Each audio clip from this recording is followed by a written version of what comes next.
Hi, my name is Tara Patterson, the founder of the Mom's Choice Awards, and we're here live at Book Expo America in New York City. And I have the honor and privilege of interviewing New York Times best-selling author Greg Mortenson of 3 Cups of Tea. How are you? Thanks, Tara. Thank so good you to for see coming. You. Good morning. Well, you have been all over the place. Your book has been on the New York Times bestseller list for 120 weeks. Fantastic. Tell us a little bit about why it's so important for you to educate girls. I know that's a main focus of your work. Well, first of all, thanks for having me, and I'm really appreciating it. I'm very honored to be receiving the Mom's Choice Award. Yeah. I think educating girls should be one of the top global priorities. Several things happen when girls are educated. Of course, we have to educate the boys, but really it's girls who are denied that opportunity. Educating girls, it decreases the infant mortality, the number of kids who die before they're age 1. Number 2, it can reduce the population over 1 or 2 generations. And without doing anything else, nothing controversial, female literacy is the #1 way to start curbing an exploding population. Number 3, it improves the quality of health and life. It also helps over a generation to improve the economic viability of a community. Many studies show that it's the single most effective investment you can make in a community. And something else that is very important is when, this is in Pakistan or Afghanistan, when a girl learns how to read and write and becomes a mother, when someone goes on jihad, which means a quest, it could mean a noble thing, or it could mean joining a terrorist group or Taliban. Right. They are required to get permission from their mother first. Oh, if they don't, it's very shameful or disgraceful. When a woman has an education, she's much less likely to encourage her son to get into violence or into terrorism. And that happened after 9/11. The Taliban actually had a high desertion rate, and they were primarily going around to illiterate, impoverished society, often at gunpoint, to get recruits, because educated women said, my son, you are not joining the Taliban, you're going to go to school, or you're going to get a job. And it's a very strong deterrent.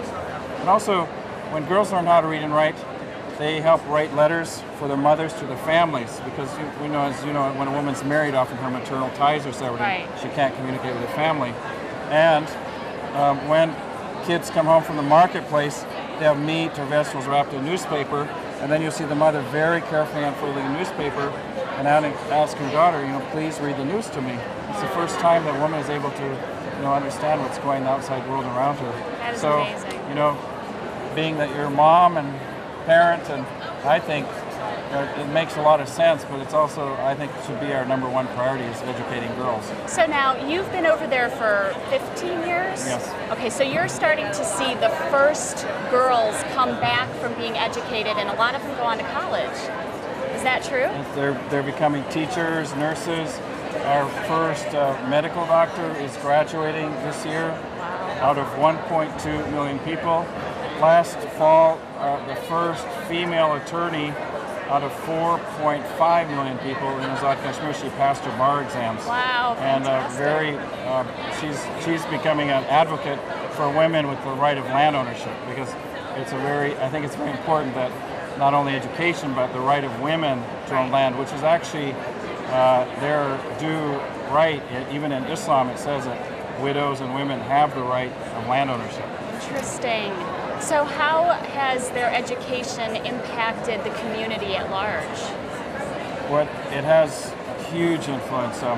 When girls learn how to read and write, they become empowered.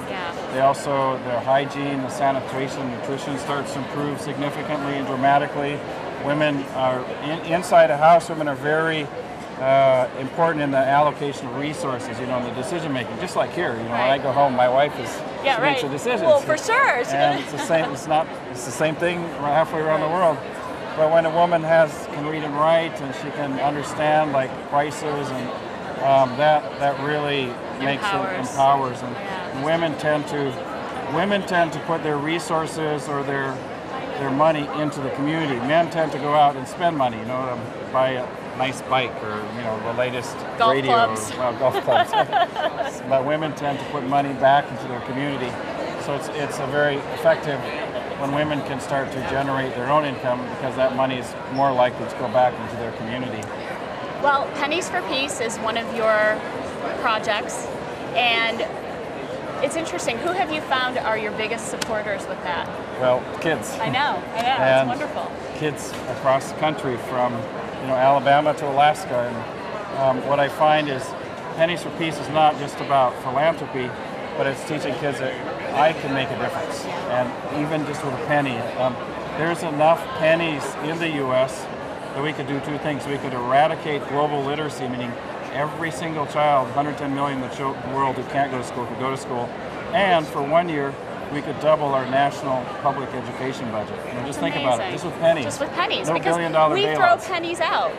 I mean, a lot of people don't feel that they're worth anything, so they throw them out. So we might as well do something, absolutely. And we don't even have to bug our politicians about billion-dollar bailouts. Yeah, exactly. Just take our pennies. How many pennies have you collected?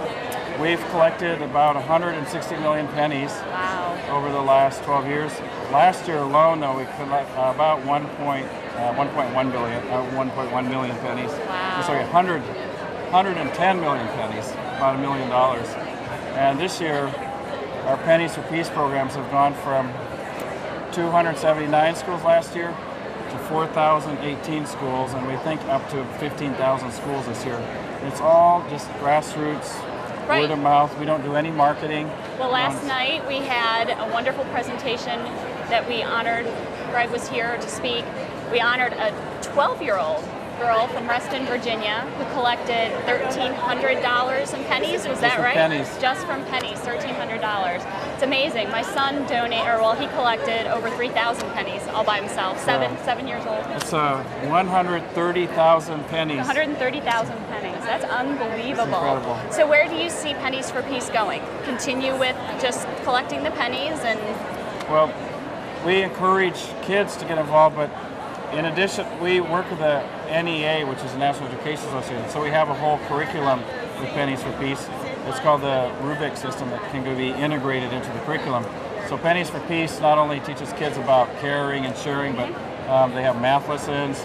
We also teach kids to spend time with their grandparents, to talk to them about when they were young. It's something that's not done You much said that in the US. last night, that we, 10% or 11% in this country kids actually communicate with their elders to find out what it was like when they were a kid. When they were a kid, And there's so many rich traditions and lessons that we can learn. And also there's Pennies for Peace. The main thing is we encourage kids to go on their own and start something. So what happens after 2 or 3 years, you see kids are doing hundreds of different things with their pennies and their little, they get inspired, and whether it's in their own community or here in the U.S. or another half are doing something around the world. It must just be amazing to see that kind of response to something you felt so passionate about. Well, I have 2 kids, and I know. I think, when I look in the eyes of my kids, I see the kids in Africa or Afghanistan or in the Appalachia, and I think we should do everything we can to leave our children a legacy of peace. And Mom's Choice, it's all about literacy and reading, and some of the most profound moments I have are in the evening. My kids are 12 and 18, but we snuggle in bed together and we still do bedtime stories. And, wonderful. That to me is one of the best things in life. Absolutely. Well, Greg, I'm honored that you're here with us. Thank you so much. Greg received the Author of the Year award this year, and we're just so happy. Greg Mortenson, thank you very much. Thank you.